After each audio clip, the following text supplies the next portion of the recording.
નમસ્કાર મિત્રો, આજના મુખ્ય સમાચારની વાત કરીએ તો અયોધ્યા બાદ હવે મથુરા તરફ ભાજપનું પ્રયાણ.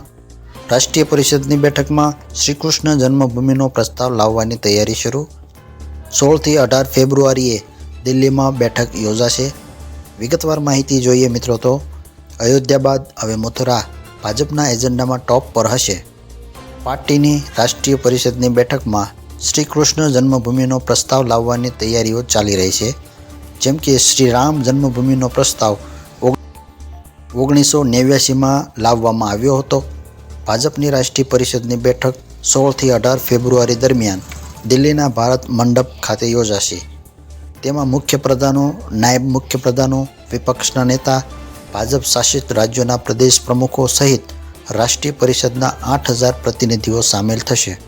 સૂત્રોનું કહેવું છે કે આ બેઠકનો મુખ્ય એજન્ડા શ્રી કૃષ્ણ જન્મભૂમિનો પ્રસ્તાવ હોઈ શકે છે. હાલમાં પાર્ટીના ટોચના નેતાઓમાં એવી ચર્ચા ચાલી રહી છે કે શું આ પ્રસ્તાવ સીધો ભાજપે જ રજૂ કરવો જોઈએ કે પછી કોઈ અન્ય સંગઠન જેમ કે એસપી વગેરે દ્વારા. મોટાભાગના નેતાઓ માને છે કે પાર્ટીએ પોતે જ રજૂઆત કરવી જોઈએ અને અન્ય સંસ્થાઓનો ટેકો લેવો જોઈએ. તો મિત્રો, હાલ માટે બસ આટલું જ. મળીશું નવા વિડીયોમાં નવી અપડેટ સાથે. ત્યાં સુધી અમારી ચેનલને લાઇક અને સબસ્ક્રાઈબ કરવાનું ભૂલશો નહીં.